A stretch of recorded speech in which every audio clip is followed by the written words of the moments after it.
নমস্কার বন্ধুরা, কেমন আছেন সবাই? আশা করি সবাই ভালো আছেন। তো চলে এলাম নতুন একটা রেসিপি নিয়ে। আজকের রেসিপি হলো মশলা পটাটো স্টিক। তো কিভাবে বানাবো আর কি লাগছে এই পটাটো স্টিক বানাতে দেখে নেব স্টেপ বাই স্টেপ। তো চলুন শুরু করব আজকের রেসিপি। তো সুন্দর একটা রেসিপি শেয়ার করলাম। আশা করি আপনাদের ভালো লাগবে। তো চলুন শুরু করা যাক আজকের রেসিপি। তো এই রেসিপিটা বানানোর জন্য আমাদের লাগবে আলু। তো আমি এখানে ৩ খানা আলু নিয়ে নিয়েছি। আলুটাকে ভালো করে ছিলে নেব। দেখুন এমনভাবে ভালো করে ছিলে নিতে হবে। এবার এটাকে ধুয়ে নিয়ে এটাকে পিস পিস করে আমি ছোট ছোট করে কেটে নেব বয়েল করার জন্য। এমন ছোট ছোট করে আলুটাকে কেটে নিতে হবে। আলুটা কাটা হয়ে গেলে এবার আমি বয়েল করতে দেব। এখানে ৮ থেকে ১০ মিনিট এটাকে আমি বয়েল করে নেব আলুটা। দেখুন তারপরে এখানে কেটে নেব আমি কাঁচা লঙ্কা, ফাইন চপ করে নেব কাঁচা লঙ্কা আর ধনেপাতা। খুব মজাদার একটা রেসিপি বন্ধুরা, চায়ের সাথে বলুন এমনিতে বলুন, খুব মজাদার একটা রেসিপি শেয়ার করলাম। আশা করি আপনাদের ভালো লাগবে। আর রেসিপি যদি ভালো লাগে তো কমেন্ট করতে ভুলবেন না রেসিপিটা আপনার কেমন লাগলো। তো কাটিং আমার হয়ে গেছে, আলুটা সিদ্ধ হয়ে গেছে। এবারে আমি আলুটাকে একটু ঠান্ডা করে নিয়ে এটাকে আমি ম্যাশ করে নেব। সুন্দরভাবে সিদ্ধ হয়ে গেছে। ৭ থেকে ৮ মিনিট সিদ্ধ করলে আলুটা পারফেক্টভাবে সিদ্ধ হয়ে যাবে। তো আলুটা আমার সিদ্ধ হয়ে গেছে। তো এটা আবার এক চামচের সাহায্যে এটাকে ম্যাশ করে নিতে হবে এমনভাবে। আমরা যদি ম্যাশার থাকে ম্যাশার দিয়েও ম্যাশ করতে পারেন, দেখবেন গোটা গোটা না বেশি থেকে যায়। তো ভালোভাবে এটা ম্যাশ করে নিতে হবে। দেখুন এমনভাবে ভালো করে ম্যাশ করে নিতে হবে। তো আলুটা আমার ম্যাশ করা হয়ে গেছে বন্ধুরা। এবারে আমি এটাকে ভালো করে পরিষ্কার করে নেব জেলিটাকে।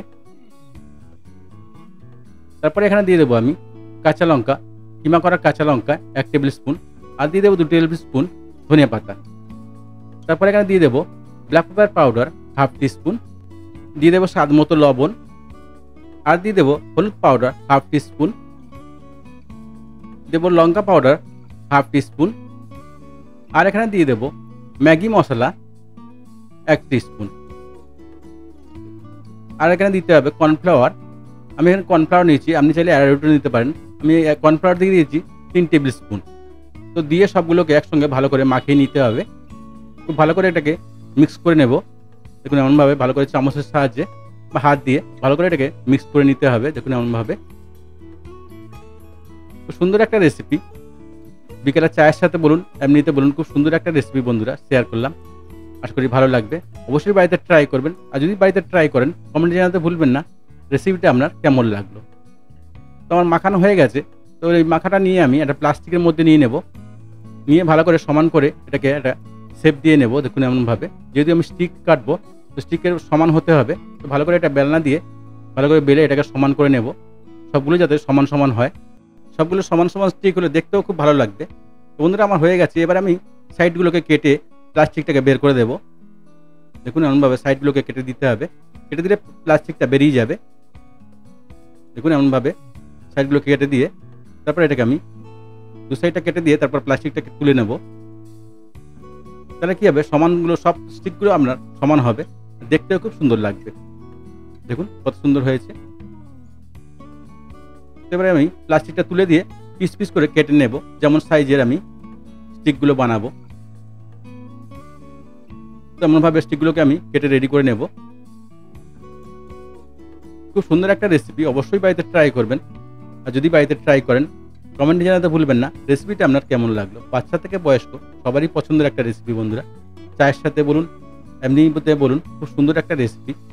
দেখুন কত সুন্দর হয়েছে। সব সব এক মাপেরই হয়েছে। দেখতেও খুব সুন্দর লাগবে, ফ্রাই করলে দেখতেও খুব সুন্দর লাগবে। তো এটাকে আমি ফ্রাই করে নেবো মিডিয়াম টু হাই হিটে। তেল আমার গরম হয়ে গেছে। এবার একটা একটা করে ছেড়ে আমি সবগুলোকে এমনভাবে ফ্রাই করে নেব। এমনভাবে সবগুলোকে ফ্রাই করে নিতে হবে মিডিয়াম হিটে। এটাকে ৪ থেকে ৫ মিনিট আমি ফ্রাই করে নেব। দেখুন কত সুন্দর হয়েছে, কত সুন্দর কালার এসছে, আর খুব ক্রিস্পিও হয়েছে। দেখুন কত সুন্দর।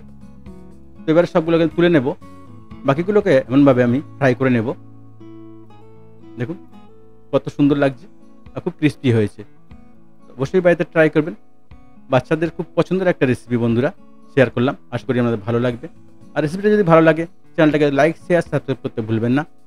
আর নতুন নতুন রেসিপি দেখতে চ্যানেলটাকে সাবস্ক্রাইব করে রাখুন আর বেল আইকনটাকে অলে সেট করে রাখুন। তাহলে কী হবে, আমি যখনই রেসিপি ছাড়বো নোটিফিকেশনটা আপনার কাছে আগে পৌঁছবে। পুরো ভিডিওটা দেখার জন্য ধন্যবাদ সবাইকে। ভালো থাকবেন, সুস্থ থাকবেন। আবার দেখা হবে নেক্সট ভিডিওতে। নতুন নতুন রেসিপি দেখতে অবশ্যই কমেন্ট করুন, সেই সব রেসিপি আপনাদেরকে আমি বানিয়ে দেখাবো। ধন্যবাদ।